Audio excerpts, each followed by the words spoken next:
Top Med Talk. Nick Majerison here. Time now for Top Med Talk conference highlights. And this is a highlight from a conversation on the Roundtable blog, presented by Desiree Chappell. It features Dr. Ruchir Gupta, medical lead for enhanced recovery at Stony Brook School of Medicine and Department of Anaesthesia. Top Med Talk. Tell me a little bit about your background, how you became a medical lead for the enhanced recovery program there at Stony Brook, and what enhanced recovery means to you. So I was actually in private practice, and I wanted to move into an academic setting, and I had known Dr. Gann from my days as a resident, so he was starting off at Stony Brook as chairman. So he brought me in, and he introduced me to the concept of enhanced recovery, and I came to AZER at its inaugural meeting and was involved in its development from the beginning. So I just followed AZER from its birth, and as such, I brought what I learned from AZER to the hospital that I work for. And so we began enhanced recovery protocols. We began with colorectal. We started forming multidisciplinary teams, realizing how ERS cannot be an anesthesia-only initiative. It has to have a nursing component. It has to have a surgical component. It has to have a nutritional component. And from the beginning, how important it is to develop relationships. We just started having meetings and started developing models in which we could communicate, and we tied that with what was being published within the evidence, and we started engaging in better practices at Stony Brook, and we got some terrific pilot data. The hospital was very happy with what we were doing. They began to give us more resources to do a better job, and so we're now at a stage where we call basically ERS 2.0, where we did the hard part of working with the resources we have, but now we have an infusion of more people, more resources, and we're looking to take it to the next level. We sat on a panel together at ACER 2017, and I was intrigued when the question came up, when you have limited resources, how do you run a program? How do you navigate that? And I think you had some great experiences and kind of what I always call workarounds, utilization of current resources that you have.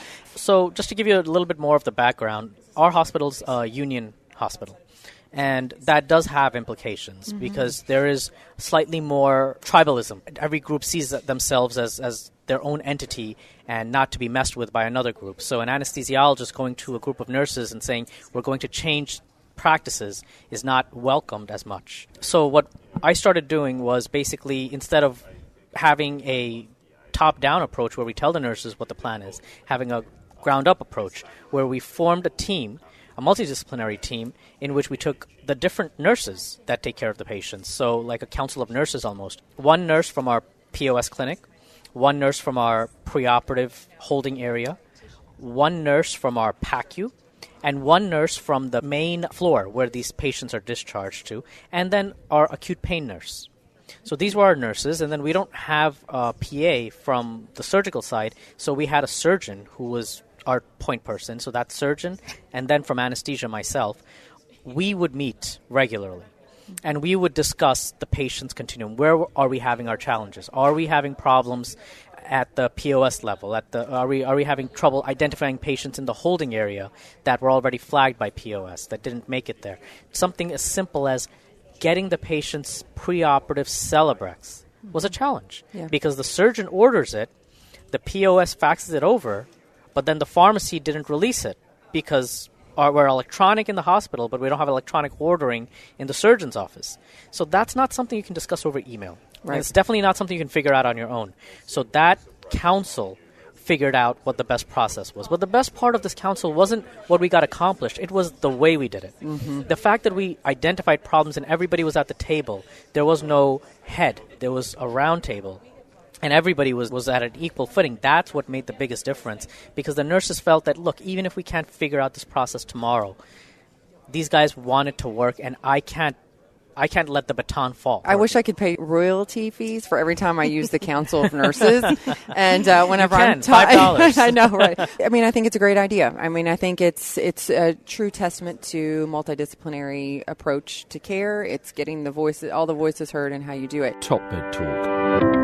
You want to find the full conversation you're looking for. What does enhanced recovery mean to you? Don't forget, Top Med Talk will be live from the EBPOM USA Masters course, a perioperative care practicum in Atlanta. Make sure you join us and check out our website for details of how we're streaming some of the events live from the course, www.topmedtalk.com.